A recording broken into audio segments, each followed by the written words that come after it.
Hello बच्चों, let us read the question. Question says let S be the set of all non-zero real numbers alpha such that the quadratic equation alpha x square minus x plus alpha is equal to 0 has two distinct real roots x1 and x2 satisfying the inequality mod x1 minus x2 is less than 1. Which of the following intervals is R a subset of S? Option A minus 1 by 2 to minus 1 upon root 5. Option B minus 1 upon root 5 comma 0. Option C 0 comma 1 upon root 5 and option D 1 upon root 5 comma 1 by 2.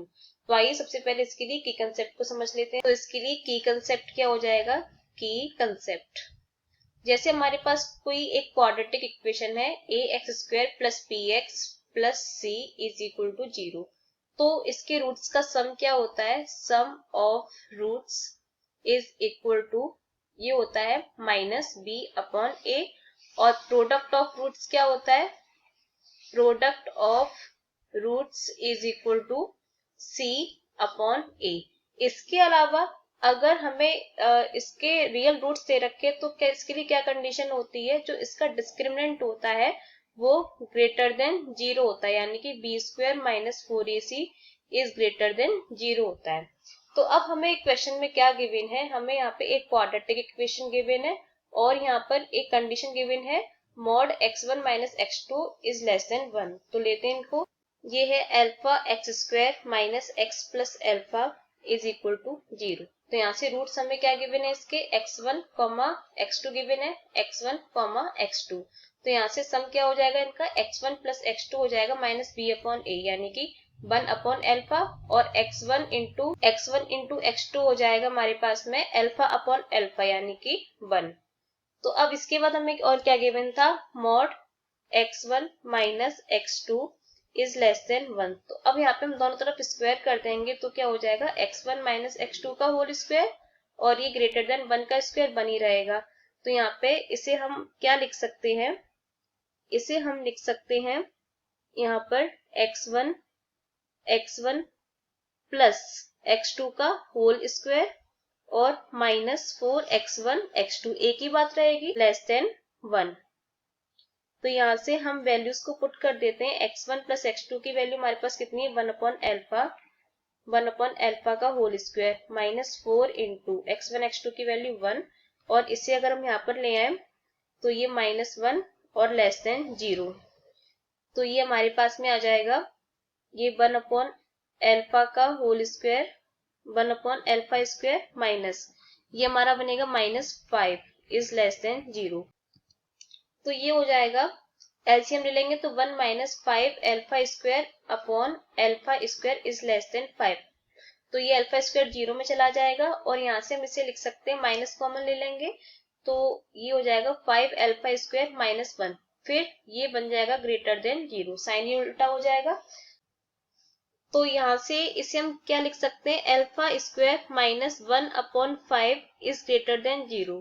तो इसे हम क्या लिख सकते हैं? यहाँ पर ये हम लिख सकते हैं अल्फा प्लस 1 अपॉन रूट 5 और दूसरा bracket alpha minus 1 upon root 5 और ग्रेटर देन 0। तो यहाँ से अब हम इसे नंबर लाइन पर चेक करते हैं तो ये क्या हो जाएगा? माइनस इंफिनिटी से लेके इंफिनिटी तक और यहाँ पे लेंगे माइनस 1 अपॉन रूट 5 और यहाँ पे लेंगे 1 अपॉन रूट 5। ठीक है, तो यहाँ से हमें पॉजिटिव चेक करना है। तो अगर हम माइनस इंफिनिटी से लेके माइनस 1 अपॉन रूट 5 के बीच के कोई भी वैल्यूज में चेक करते हैं तो हमें यहाँ पे पॉजिटिव मिलेगा। इधर माइनस 1 अपॉन रूट 5 से लेके 1 अपॉन रूट 5 तक हमें यहाँ पे नेगेटिव मिलेगा। ये हमें यहाँ पर ये नेगेटिव मिलेगा और इसके बाद इधर हमें पॉजिटिव मिलेगा। तो हमें पॉजिटिव वाले चाहिए, यहाँ पे हमें पॉजिटिव वाले चाहिए। तो क्या हो जाएगा? यहाँ से अल्फा जो बिलोंग करेगा वो करेगा माइनस इंफिनिटी से लेके माइनस 1 अपॉन रूट 5 तक और यूनियन यहाँ से 1 अपॉन रूट 5 कॉमा इंफिनिटी, ये आ गया। अब इसके अलावा हमें यहाँ पे क्वेश्चन में एक और इक्वेशन दे रखी है alpha x square minus x plus alpha is equal to 0 जिसके की रूट्स रियल हैं। तो रियल रूट्स के लिए क्या कंडीशन होती है? जो हमारा डिस्क्रिमिनेंट वो ग्रेटर देन 0 होता है। तो यहाँ से ये हो जाएगा alpha x square minus x plus alpha is equal to 0 और यहाँ से d इज ग्रेटर देन 0। तो यहाँ से ये हो जाएगा, ये होता है बी स्क्वायर माइनस 4ac, तो यहाँ से 1 minus 4 alpha square is greater than 0। तो हम इसका साइन चेंज करेंगे तो 4 अल्फा स्क्वायर माइनस 1 और ये लेस देन 0 हो जाएगा। यहाँ से alpha square minus 1/4 is less then 0, तो यहाँ से हम लिख सकते हैं alpha plus 1/2 comma alpha minus 1/2 greater than 0। तो इसको भी हम यहाँ पे चेक करते हैं। तो ये माइनस इन्फिनिटी से लेके इन्फिनिटी, यहाँ पे -1/2 -1/2 और यहाँ पे 1/2। तो अगर हम माइनस इन्फिनिटी से लेके -1/2 के बीच में वैल्यू चेक करते हैं तो हमें यहाँ पे पॉजिटिव मिलेगी, इधर नेगेटिव मिलेगी और इधर पॉजिटिव मिलेगी। तो हमें यहाँ पे नेगेटिव वाला चाहिए, तो हमारा ये इंटरवल आ जाएगा। तो यहाँ से ये क्या हो जाएगा, अल्फा बिलोंग्स टू -1/2 1/2। तो अल्फा के हमारे यहाँ पे दो वैल्यूज आ गए। तो अब जो इसमें कॉमन होगा, यानी कि हम इन दोनों वैल्यूज का इंटरसेक्शन लेंगे, तो जो कॉमन वैल्यूज आ जाएंगी वही हमारी अल्फा की रिक्वायर्ड वैल्यू हो जाएगी। तो यहाँ पे हम देखते हैं, नंबर लाइन यहाँ पर लेते हैं दोबारा से, ये हो जाएगा माइनस इन्फिनिटी से लेके इन्फिनिटी तक। सबसे पहले आएगा -1/2, फिर आएगा -1/√5। अगर हम इसको कैलकुलेट करेंगे तो -1/2 ज्यादा छोटा निकलेगा -1/√5 से, फिर उसके बाद 1/√5, फिर उसके बाद में 1/2। तो पहला हमारा इंटरवल क्या है, ये है माइनस इन्फिनिटी से लेके -1/√5, फिर है 1/√5 से लेके इन्फिनिटी, यानी कि ये है हमारा माइनस इन्फिनिटी से लेके -1/√5, फिर ये यहाँ से लेके यहाँ तक है। और दूसरा इंटरवल क्या है हमारा, -1/2 से लेके 1/2। तो हमारा कॉमन क्या आ रहा है, कॉमन हमारा ये पार्ट कॉमन आ रहा है। तो ये हमारी अल्फा की रिक्वायर्ड वैल्यूज हो जाएंगे। तो यहाँ से हम अल्फा इज इक्वल टू लिख सकते हैं, अल्फा बिलोंग्स टू -1/2 से लेके -1/√5 यूनियन 1/√5 से लेके 1/2।